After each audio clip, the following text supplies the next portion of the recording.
ছাদে সব জামা কাপড়গুলো মেলে দিলাম কাচাকুচি করে। সকাল থেকে তো নানান কাজে ব্যস্ত ছিলাম, চলো সবটা দেখাই। সবটাই ক্যামেরা ধরে আর দেখানো হয়নি তোমাদেরকে, তো চলো এখন আমরা নিচে যাই। শুভ দুপুর বন্ধুরা, সবাই আশা করি সবাই খুব ভালো আছো, ভালো আছি।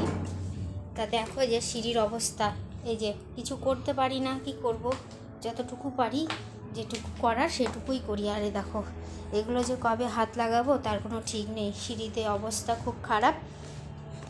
তোমাদের দাদাভাইয়ের সময় পাই না করার জন্য, আর সেরকম মানুষও না যে গুছালো অতটা, ও অত বুঝতে পারে না। আর এই দেখো আজকে করেছি এই চৌকিটার উপরে সব জিনিসপত্র ছিটানো থাকে। সব মেয়ে আসে, মেয়ের বাবা আসে, সব জামা কাপড়ের মধ্যে বই খাতা ব্যাগপত্র সব এইখানে।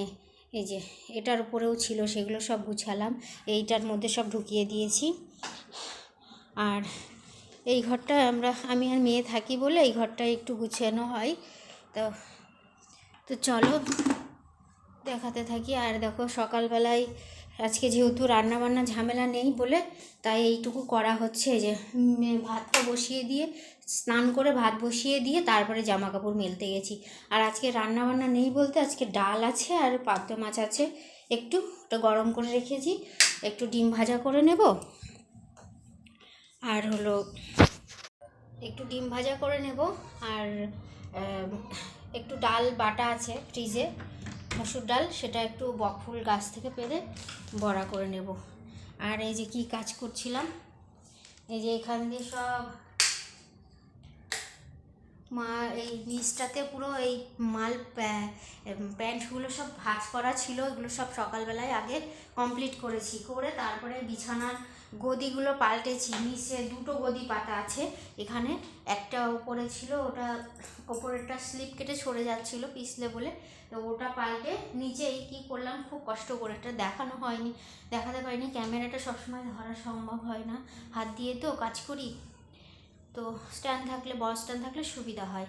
আর এই যে বিছানাপত্র তোমাদের দাদাভাই থাকে এই ঘরটাতে, গুছিয়ে রাখলাম। আর এই যে প্যাকেটগুলো সব প্যাকেটের মধ্যে প্যান্টগুলো ভরে মুখ মেরে রেখে দিয়েছি, যে মালিক হোক মালিকের ভাই এসে বাঁধবে। আর গিফট পেতে কার না ভালো লাগে, এই যে তোমাদের দাদাভাই আমার জন্য একটা গিফট নিয়ে এসছে, ফার্স্ট জীবনে প্রথম কোনো কিছু মানে জামা কাপড় এগুলো সোনার গয়না ও নিজে সারপ্রাইজ দিয়েছে। আর সারপ্রাইজ গিফট কার না ভালো লাগে বলো। তো এই যে এই কালারের শাড়িটা, তো দাঁড়াও দেখাই তোমাদেরকে, কমেন্ট করে জানিও কেমন হয়েছে।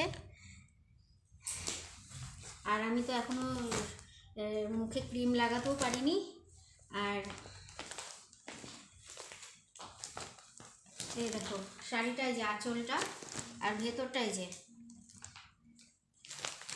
যে এই কালার যাবে, এই যে ছোট ছোট বুটি করা আছে, জামদানি শাড়ি এগুলো, ওর পছন্দ। স্কুলের সব স্যার ম্যাডাম, স্যারের বউদের জন্য নিয়েছে, আর ম্যাডামরা নিয়েছে। এর ব্লাউজ পিসও আছে, এই যে একটা ব্লাউজ পিসও আছে এর সঙ্গে।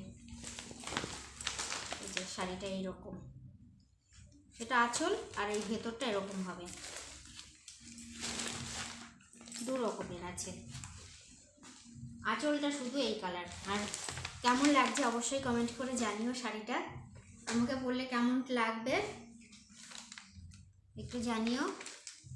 বরমশাই দিয়েছে এটা সরস্বতী পুজোতে পরে যাওয়ার জন্য, তো সবাই পরবে, আমাকেও বলেছিল পড়তে, আর আমি তো যেতে পারলাম না স্কুলে, যার জন্য আর পড়া হলো না।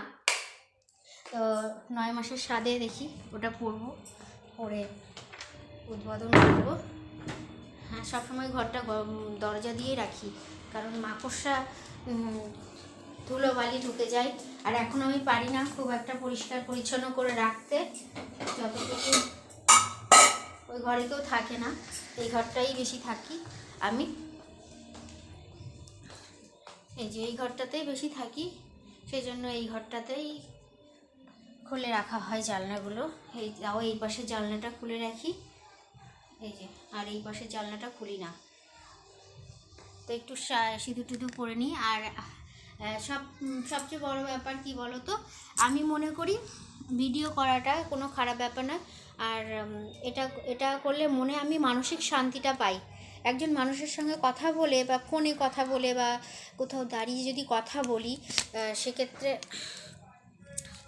কথা বলতে গিয়ে যদি কি বলবো, কি থেকে কি বলবো সেই ভয়ে মানে ভয় লাগে।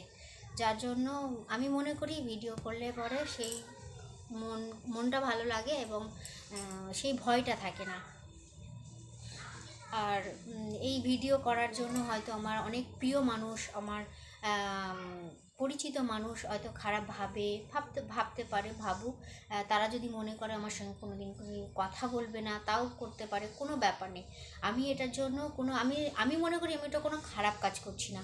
আমার দৈনন্দিন জীবনের একটু কাজকর্ম, তাও প্রতিদিন পারি না, সেটুকুই একটু তুলে ধরার চেষ্টা করি। খুব কষ্ট করে এই জায়গায় পৌঁছেছি। যখন কষ্ট ছিল না, মানে খুব কষ্ট করেছি, আর কষ্টটা বেশি দিন করতে হয়নি, অল্প সময়ের জন্যই করেছি। আর খুব তাড়াতাড়ি সেই কষ্টের লাঘবও হয়ে গেছে। একদিন তোমাদেরকে দেখাবো আমার এই বাড়ি এখন যেটা বর্তমানে করেছি, আর আগের বাড়ির ভিডিও, সেটা এখন বর্তমানে ভাঙা হয়ে গেছে। যেখানে আমি প্রথম বউ হয়ে এসেছি, সেই সময়টাতেও আমার নিজের আত্মীয় স্বজনও আমার থেকে অনেকটা দূরে ছিল, আমার বাবা মার কাছ থেকেও দূরে ছিল, পছন্দ করেনি। কিন্তু মানে আমার বাবা মানে জেদ করেই বলতে পারো এক প্রকার আমাকে বিয়ে দিয়েছিল। মনে অনেক কষ্ট আছে, সেই কষ্টগুলো আস্তে আস্তে তোমাদের সঙ্গে শেয়ার করব। তো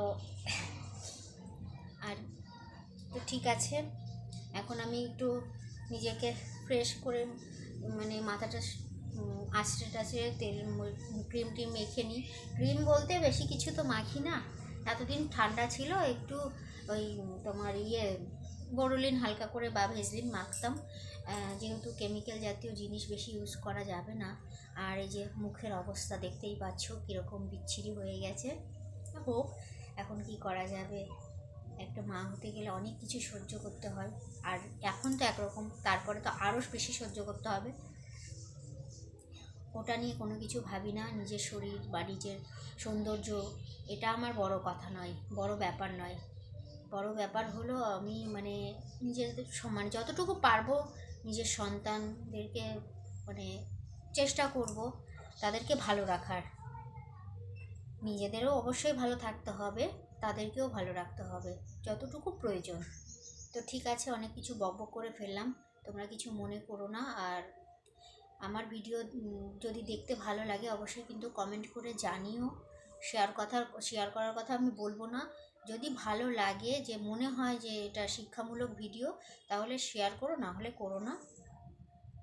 আর কমেন্ট করে জানিও, তোমাদের কমেন্টে আমার একটু উৎসাহ বাড়ে, এটাই হলো ব্যাপার।